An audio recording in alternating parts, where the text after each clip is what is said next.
Alright, we're here with Alex Geddes from the Kingston Springs and Emerson Biggins and the Jerry Gracias Band. We're going to talk about some pedals and guitars and just see what he's got working with today. What you got in the black bag there, man? Checking out the black bag. So this was my first real electric guitar. And this was back in the day. Nothing too special. Made in Mexico, standard telly. Had a few upgrades on it when I got it. This was back in the day when you could find stuff on Craigslist. This cost me $320. Damn. Fucking steal deal. Yeah. Mind you, I've gotten some stuff done to it.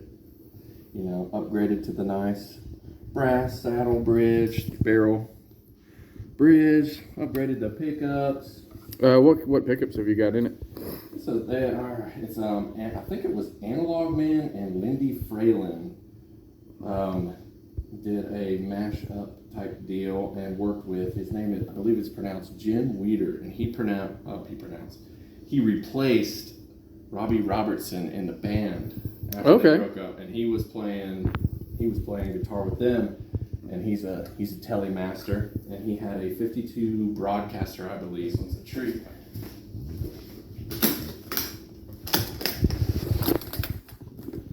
This is my 1958. No, I'm just kidding. This is a 2000. I believe it is a 2016 Les Paul traditional plain top, and I actually got this in a trade. I had an SG, but I loved it was the 61 SG reissue with the Maestro Vibrola arm, but it just wasn't ticking all my boxes, and I found a guy on Craigslist that had this up, and it was a beautiful sunburst. I didn't even realize the plain top at first, and that was kind of a treat. But it was he wanted like $1,600 for it, so yeah. I ended up hitting him up, and we ended up trading straight up for it. And but yes, it's a 2016 Les Paul traditional plain top cherry, heritage cherry sunburst. And what's cool about this, like I said, it's the plain top, so there's no maple cap or anything on it, and no flame. See all that beautiful wood grain. It's a little sweaty out here, but she's a beast of a guitar. Everything on this is, I believe, I don't think he did anything to it. Everything's stock except for the pickups. What have we done here? I have let me see, I believe it is a Seymour Duncan 59 in the neck. And then what is it? Is it Seymour Duncan that does the Seth Lovers as well? It is. Okay, yeah, so that's a Seth Lover Seymour Duncan bridge. So they're a little bit different. They're not the most matched set, but it's kind of got nice flavors between the two. Yeah. But I'm always switching stuff, so that's one thing that's been going around in my mind lately, a potential switch. But regardless, they sound good. It's a nice weight. None of that weight relief going on. Yeah. None of that craziness. It's a nice 10-pounder. But she's a beast, and she plays like one. Like I said, not too many bells and whistles. Shit, well, let's check out some pedals, man.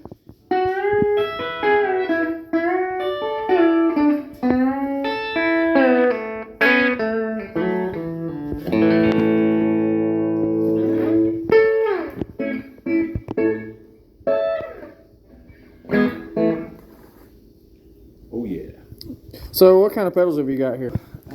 I've kind of made my career as a musician in the bass world. So I never was much of a pedal guy. I started picking up guitar. So, I do a lot of YouTube and look up a lot of Nashville folk, so to speak. Yeah. And so that's my trusty dusty TU2 Boss Chromatic Tuner. It's been with me since since high school. Yeah, I think that is the tuner of tuners. Pretty much everybody I know that has one, they either have one of those or a Polytune. Yeah, I was going to say, I actually had a Miller Lite bottle fall off onto my pedal board one time, onto this dude, neck straight down, just pouring beer straight into this guy. And she's still going strong. Hell yeah. Then we go right from that to the Greer Amps Lightspeed Organic Overdrive. All right. And that's one of the newer additions to my board, and oh man, it's the secret sauce. Do you run that more because I've heard those are really good, like clean boost / mild overdrive. Do you run it more like a boost, or do you run it more like an overdrive? So in my application, most of the time I love how I've got a Fender Deluxe and a 68 reissue custom Deluxe and a Marshall Origin 50 combo, and I love how they sound just cranking. I try not to be too complicated, and the amps sound wonderful, but for me and the application I use this guy, I kind of leave it as a mild boost, and it's always on. Mm-hmm. So it's not too, clean amp. And so obviously puts a little hair on it, but nothing too crazy. Yeah. Just enough to give it a little grit, and the nice thing is it plays real well with your volume knob. You can clean up. It's got a good frequency. I really like it, and it's like I said, any amp I've plugged this into, it plays nice with everything. So that guy's kind of an always on for me. Oh yeah, I've heard that a lot about those. People usually leave them on all the time. Then so once we get out of this guy, like I said, I kind of use him as my just kind of always on. Then when I want to get gritty and add some real hair on top of everything, I got the Nobels ODR1, and again, that's another Nashville staple. Oh yeah. That I've learned about on YouTube, and sure enough, got it, added it to the board. Relatively decent price for such a good pedal. It's definitely a sleeper pedal for sure. Now, do you leave the Lightspeed on a lot of times whenever you're using it, or do you run it by itself? I was going to say, for the most part, in a live scenario, I will leave the Lightspeed on the whole time and just use this guy to stack for anything heavier we're doing. I mean, it's got, the spectrum. It's, it's different from most overdrive pedals. It still does the overdrive thing really well, but I don't know, it's just got this spectrum knob is not like any tone knob I've ever messed with on any other drive pedal I've ever had. It's just the frequency range is nice on it. And two, what I like is the drive. It's such a good sounding distortion. You can keep it, with the level. You can kind of keep those heavy tones and still, even with stacking it, keep a reasonable volume. So it's really usable in a lot of settings because, most of the time everyone's telling the guitar player to turn down. So yeah, it's nice to be able to. That's a big issue. Yeah, so it's nice to be able to get some usable, heavier tones and still keep the volume up. Yeah. But let's see. So.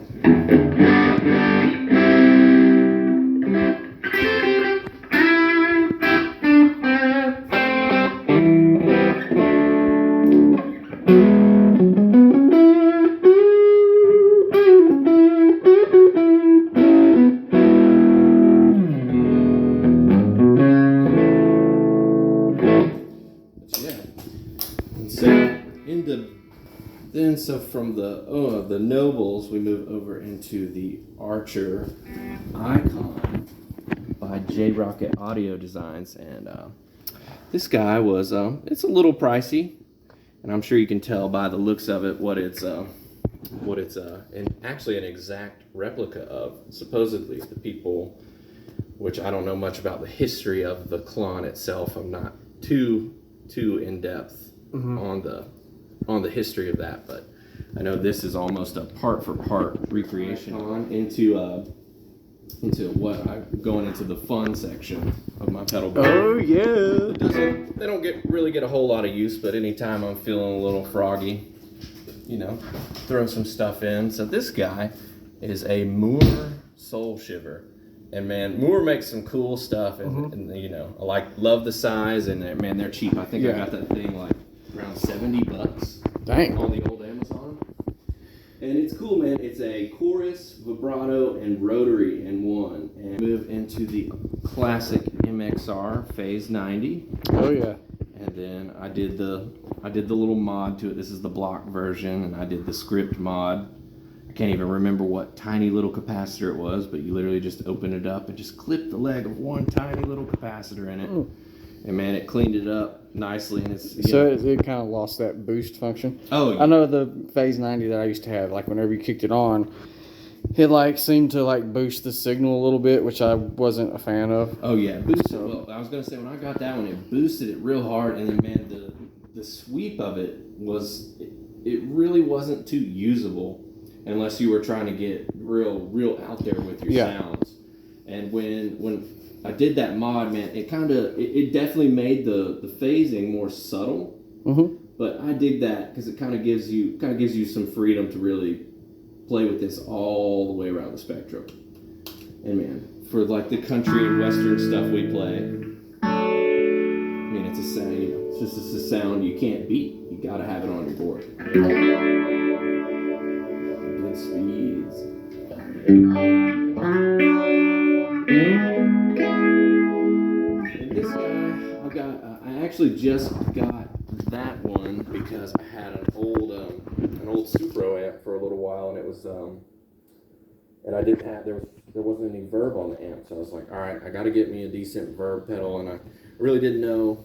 Like I said, I've always kind of been a Fender guy and just always had reverb on the amp, and like I said, the classic spring tank is really all that's in my ballpark. But so I figured this was a decently priced version of reverb, and it had all kinds of different things, so I figured I'd give it a try and give this one a whirl. And man, I love it. You can do all kinds of stuff with it. Then I got this bad boy, delay again. Not a huge effects fan, but to have this pedal board, but again, try to keep it subtle. But I needed something for a nice. I was into a nice like tape delay for a good while, and I used this bad boy for a good while in the tape setting, and man, it's got a.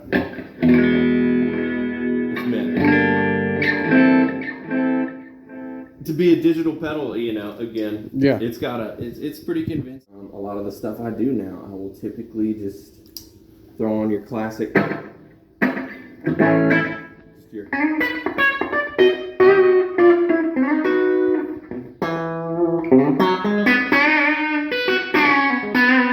Just kind of do your classic country slapback. Yeah.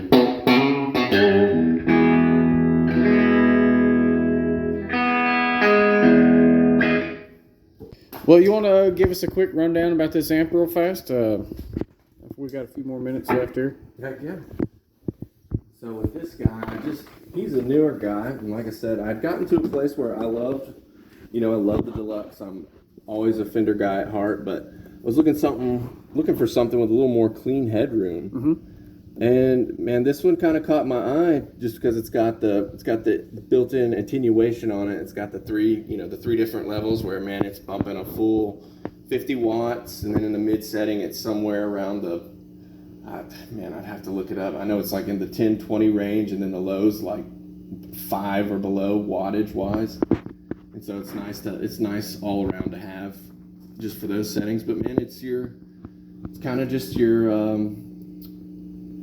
kind of classic Marshall.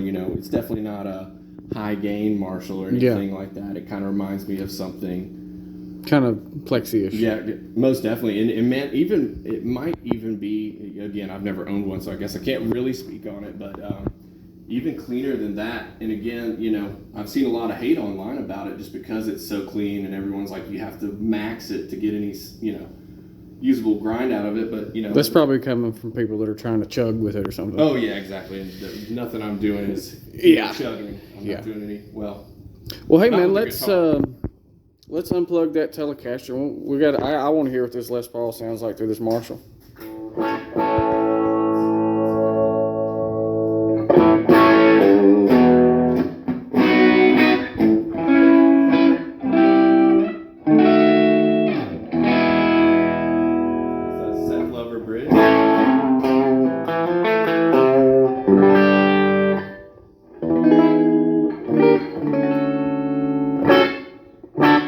Articulate, unpotted pickup, so you're getting everything, man.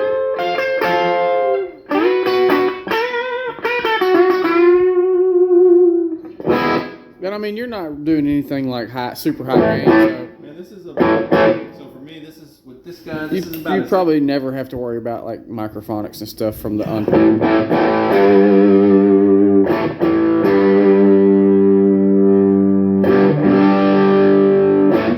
That's maybe about the heaviest I'll ever go.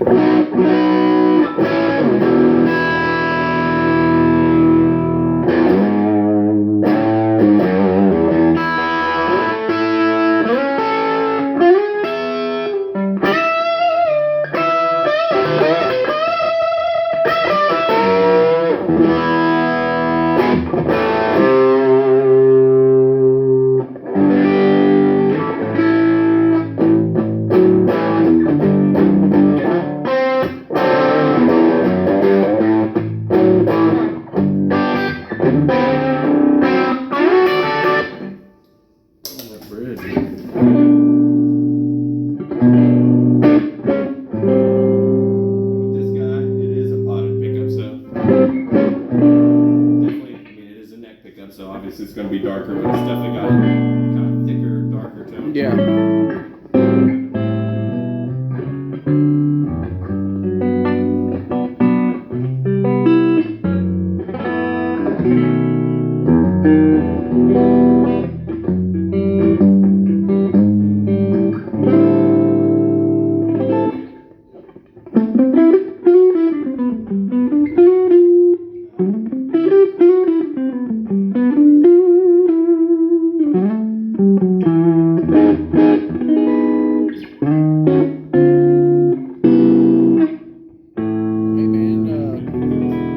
I really appreciate you coming out and sharing your stuff with us. And of course, man. Thanks for having me. Telling us about everything, dude. Yeah, like I said, I'm definitely not some heavy gear person like a lot of people out there, but it's always fun to talk about what's going on. Yeah, I mean, sometimes the simplest setups can be the best sounding ones. For sure. Yeah.